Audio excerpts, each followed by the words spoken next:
자, 오늘 저와 여러분들이 함께 나누실 말씀은 여호수아 7장 10절부터 18절까지 말씀입니다. 여호수아 7장 10절부터 18절까지 말씀, 우리말 성경으로 같이 하나님의 말씀을 같이 읽으시겠습니다. 여호와께서 여호수아에게 말씀하셨습니다. 일어나거라, 왜 얼굴을 땅에 대고 있느냐? 이스라엘이 죄를 지었다. 내가 그들에게 명령한 내 언약을 어겼다. 그들이 진멸시켜야 할 물건을 가져가서 훔치고 거짓말하고 자기 창고에 넣어두었다. 그렇기에 이스라엘 백성들이 그 적을 당해내지 못하고 등을 보인 것이다. 그들이 진멸시켜야 할 대상이 됐기 때문이다. 진멸시켜야 할 물건을 너희 가운데 없애지 않으면 내가 더 이상 너희와 함께하지 않을 것이다. 가서 백성들을 거룩하게 하고 그들에게 말하여라. 너희는 내일을 위해 너희 몸을 거룩하게 하라. 이스라엘의 하나님 여호와께서 말씀하신다. 이스라엘아, 너희 가운데 진멸시켜야 할 물건을 제거하지 않으면 너희 원수들을 당할 수 없을 것이다. 그러므로 너희는 아침에 각 지파별로 나오라. 여호와께서 제비로 뽑는 지파는 가문별로 나오고 그 가운데 여호와께서 제비로 뽑는 가문은 가족별로 나오고 그 가운데 여호와께서 제비를 뽑는 가족은 성인 남자별로 나와야 한다. 진멸시켜야 할 물건을 가진 사람이 잡히면 그와 그에게 속한 모든 것을 불태워야 한다. 그가 여호와의 언약을 어기고 이스라엘에서 어리석은 짓을 저질렀기 때문이다. 여호수아는 다음 날 아침 일찍 일어나 이스라엘을 지파별로 나오게 했습니다. 그러자 유다 지파가 제비로 뽑혔습니다. 그는 유다 가문을 앞으로 나오게 했습니다. 그러자 세라 가족이 제비로 뽑혔습니다. 그가 세라 가족을 가족별로 나오게 하자 삽디가 제비로 뽑혔습니다. 여호수아가 그 가족을 성인 남자별로 한 사람씩 나오게 하자 유다 지파인 세리의 증손이며 삽디의 손자이며 갈미의 아들인 아간이 제비로 뽑혔습니다. 아멘. 할렐루야. 자, 여러분 한 주간 동안 평안을 하셨습니까? 예. 자, 오늘은 하나님의 거룩하심이 우리 성도들의 삶에 어떻게 드러나게 되는지를 구약과 신약의 말씀들을 잘 연결시켜서 말씀드리도록 하겠습니다. 또 때마침 우리가 지금 성경 읽기 해가는 파트가 이 여호수아 이 부분이기 때문에 여러분들이 잘 이해하지 못하는 부분들이 있을 수 있어서 제가 그 부분들을 신약과 잘 연결해서 설명을 해드리겠습니다. 구약에서는 거룩이라는 개념이 아주 중요합니다. 거룩이라는 것은 구별됨을 의미합니다. 모든 피조물과는 구별된 하나님의 존재 방식, 이것이 거룩이며 하나님께서는 그 거룩이라는 존재 방식을 하나님의 백성들에게도 요구하시고 적용하십니다. 그래서 하나님의 백성들에게 그토록 요구하셨던 것이 거룩하라. 내가 거룩하니 너희도 거룩해야 된다라고 하는 것이었습니다. 그래서 하나님의 백성인 이스라엘 공동체, 이스라엘 교회 안에서는 이 거룩을 지키는 것이 가장 중요한 임무 중에 하나였습니다. 그래서 하나님의 백성들은 거룩하지 못한 것을 만지거나 소유하게 되거나 거룩하지 못한 곳에 발이 닿게 되면 그 역시 거룩하지 못한 것이 되어서 이스라엘 공동체로부터 격리되어야 했습니다. 그 격리는 영원한 분리를 상징하고 있던 겁니다. 자, 성도인 저와 여러분 역시 이 세상 속에서 이 세상에 속한 사람들과 뚜렷이 구별되어야 하는 사람들입니다. 자, 그러면 우리는 어떤 방식으로 구별된 삶을 살아가야 하는 것일까요? 제가 많이 받는 질문 중에 하나가, 목사님, 제가 크리스찬으로서 거룩하지 않은 곳에 가는 것이 잘못된 것일까요? 라는 질문입니다. 그래서 어떤 분들은 불교재단에서 운영하는 대학에 합격했는데 권사님이신 어머니가 그 불교 대학교를 포기하면 내년에 하나님이 그 믿음을 보시고 더 좋은 학교에 들어가게 해주실 거라고 해서 재수를 결심했는데 이것이 과연 바른 것인가요? 라고 질문하는 그런 분들도 있었어요. 믿지 않는 사람들과는 멍에도 매지 말라고 했는데 그러면 믿지 않는 사람들과 결혼하는 것은 잘못된 것인가요? 하는 질문들. 여러분, 이런 것들은 다 성도의 거룩함에 해당하는 아주 중요한 질문들입니다. 자, 여러분들은 어떻게 생각하십니까? 성도들이 가지 말아야 할 장소가 있다라고 생각하세요? 자, 오늘은 이 문제를 한번 살펴보도록 하겠습니다. 자, 믿지 않는 사람들과 멍에를 매지 말라라고 하는 말씀의 진의는 다음 주에 제가 전달하도록 하겠습니다. 자, 오늘 우리가 읽은 이야기는 이스라엘 백성들이 가나안 첫 성이었던 강력한 성이었던 여리고성을 점령하고 나서 그보다 모든 면에서 훨씬 작은 규모인 아이성을 공격하면서 일어났던 에피소드를 다루고 있습니다. 강력한 여리고성을 점령했기 때문에 그들에게 그보다 훨씬 작은 규모였던 아이성은 손쉽게 점령할 수 있을 것이라고 생각했어요. 그런데 그 아이성 전투에서 크게 패하고 이스라엘의 마음은 녹아 작아질 대로 작아져서 커다란 두려움에 휩싸이게 됩니다. 자, 그때 하나님께서 이스라엘의 패배의 이유를 가르쳐 주십니다. 여호수아 7장 1절입니다. 그러나 이스라엘 백성이 진멸시켜야 할 물건에 손을 댔습니다. 유다 지파 세라의 증손이며 삽디의 손자이며 갈미의 아들인 아간이 진멸시켜야 할 물건의 일부를 취했습니다. 그러자 여호와의 분노가 이스라엘에 대해 불같이 일어났습니다. 자, 보세요. 율법에는 아주 중요한 원칙이 있어요. 하나님의 백성들은 그들이 아무리 거룩한 사람이라 해도, 심지어는 그 사람이 대제사장이라 할지라도 그가 거룩하지 않은 것에 손을 대면 그 손댄 사람은 거룩함을 상실하고 부정한 사람이 되는 것입니다. 이것이 아주 중요한 원칙이요, 율법의 법칙입니다. 유다 지파인 아간이 하나님께서 진멸하라고 하신 거룩하지 않은 것들을 자신의 욕심을 위해 손을 대어 자기 소유를 삼습니다. 자, 여기서 진멸시켜야 할 물건이라는 것은 하나님께서 거룩하지 않은 것들이라고 규정하셔서 그것을 거룩한 하나님의 자녀들인 이스라엘 공동체 안에 두지 말고 반드시 멸해버려라 라고 하신 것들을 말하는 것입니다. 자, 그런데 그 아간이 그것을 자기 소유를 삼습니다. 그것과 자기가 일체가 되어버려요. 아간이 하나님께서 거룩하지 않다고 하신 것을 자기 소유 삼는 순간 그는 자신 역시 거룩하지 않은 것이 되어 이스라엘 공동체로부터 분리되고 죽어야 하는 것입니다. 그래서 하나님은 분노를 아간에게 쏟아 부으시고 그를 멸하여서 죽이시는 거예요. 자, 보겠습니다. 여호수아 7장 25절서부터 26절 같이 읽겠습니다. 여호수아가 말했습니다. 내가 왜 우리를 괴롭혔느냐? 여호와께서 오늘 너를 괴롭히실 것이다.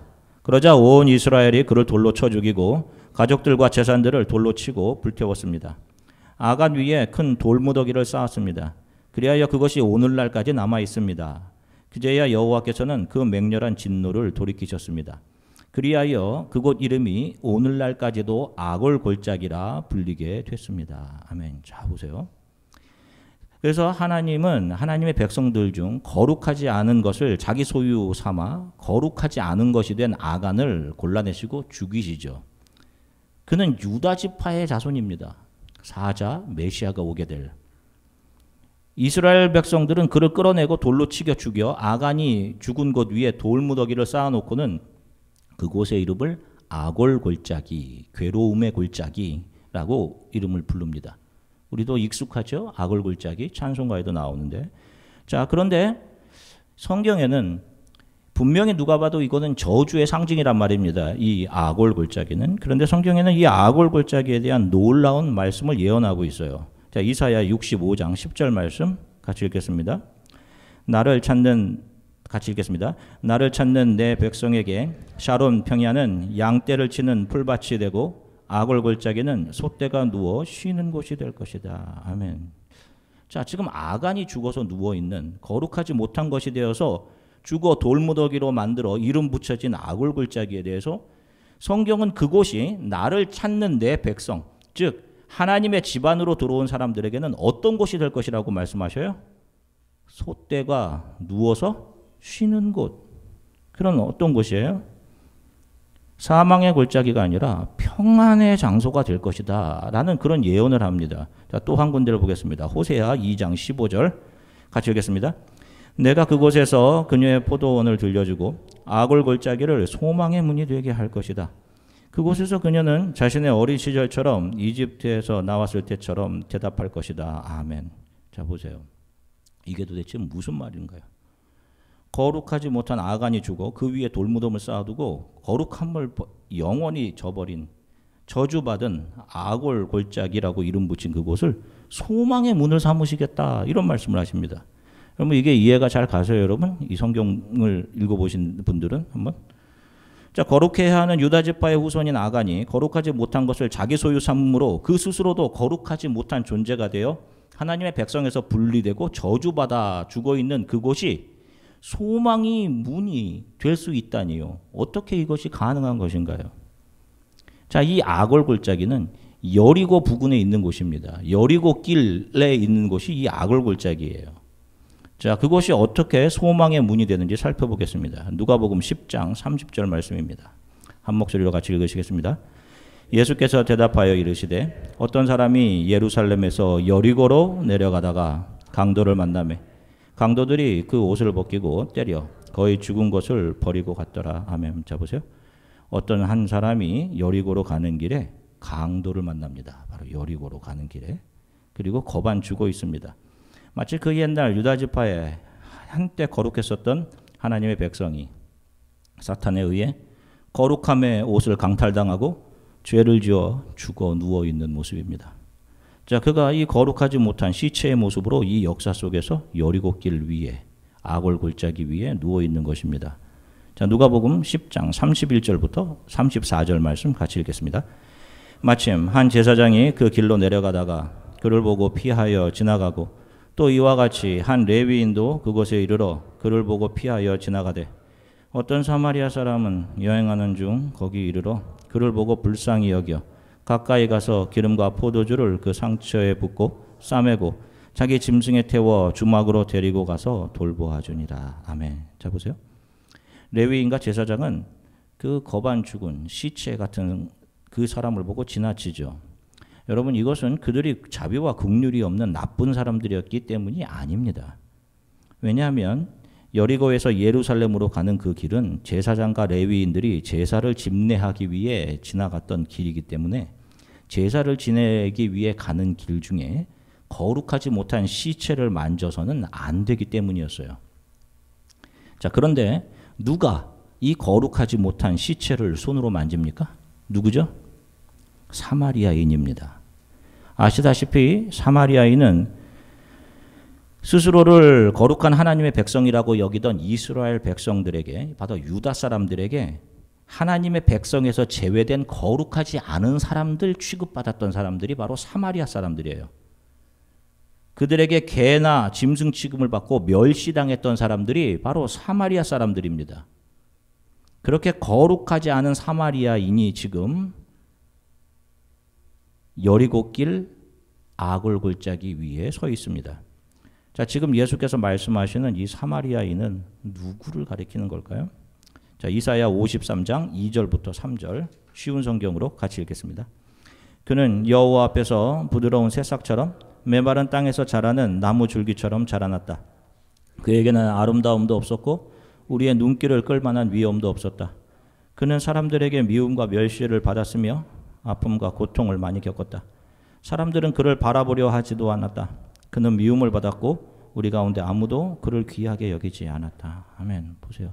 이 예언은, 이사야의 예언은 장차 사람의 모습으로 이 땅을 밟게 될 메시아 예수 그리스도에 대한 예언입니다. 그가 이 땅에 오셨을 때 사람들은 그를 미워했습니다. 환영하지 않았어요. 그분은 사람들로부터 외면당하셨습니다.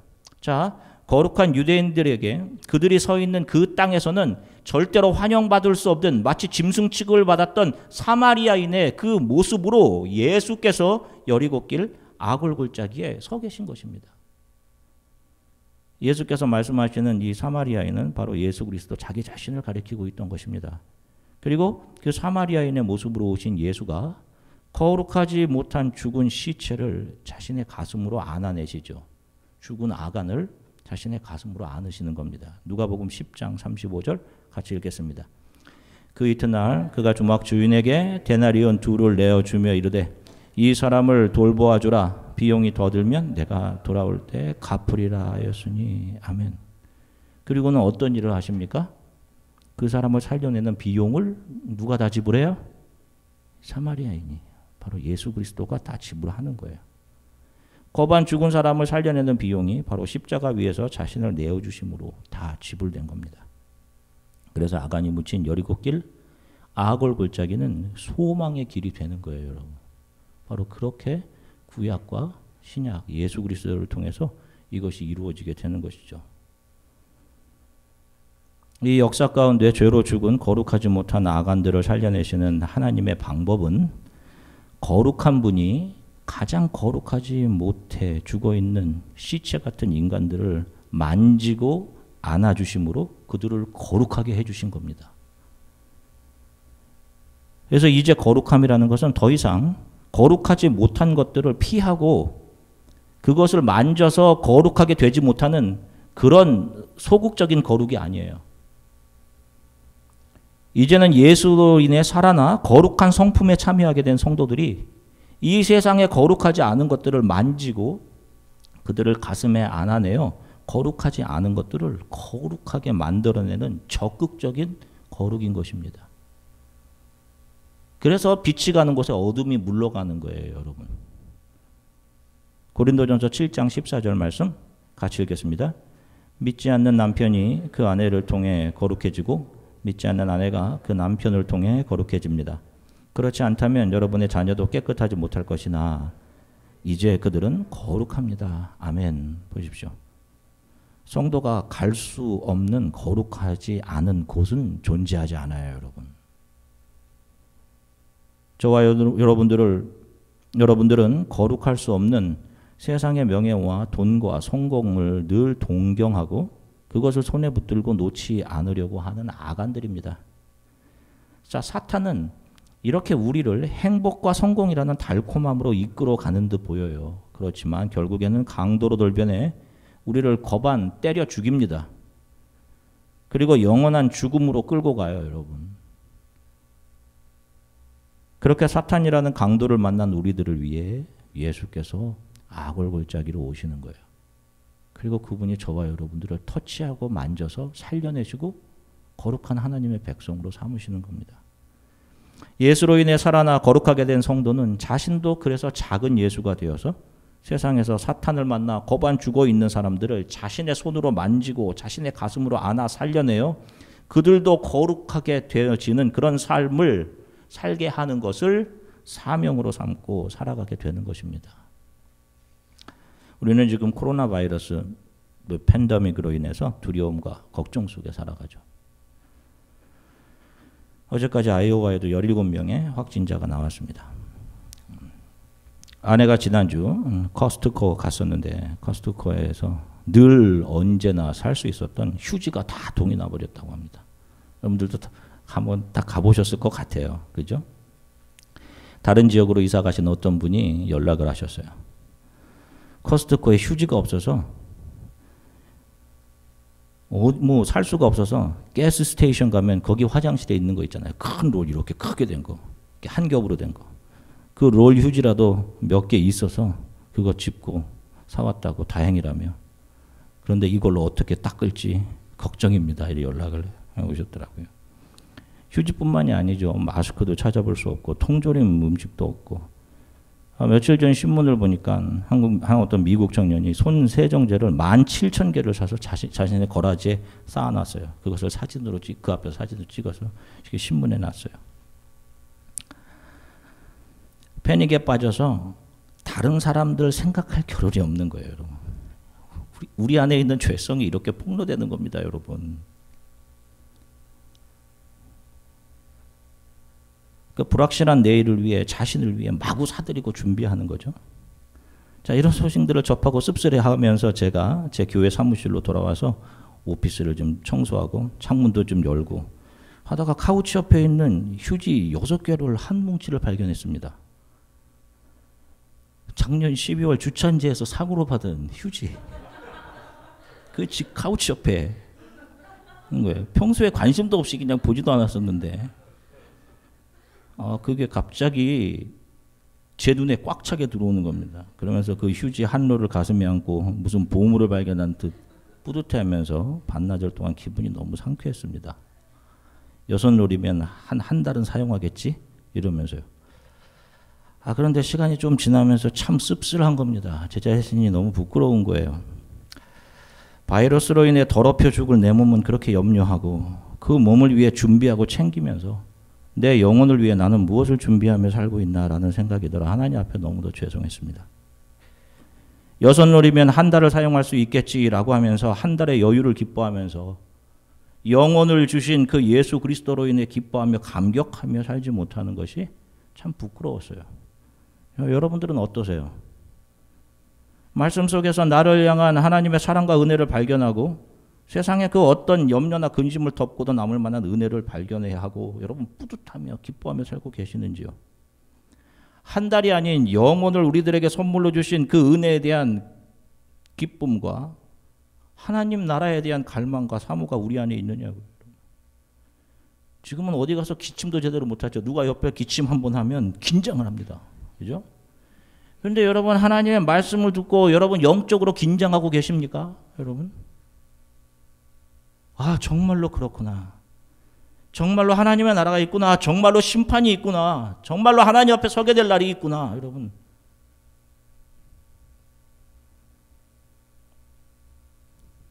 육체를 상하게 하는 바이러스에 대한 두려움은 가지고 있는데 그래서 그것들을 준비하는데 정작 하나님의 앞에서의 재판이 있다는 사실을 두려움으로 여기고 하루하루를 그날을 준비하며 근신하며 살아가고자 함이 정말 우리들에게 있는지 여러분 이 기회에 정말 겸손히 잘 살펴보십시오. 하나님 앞에서.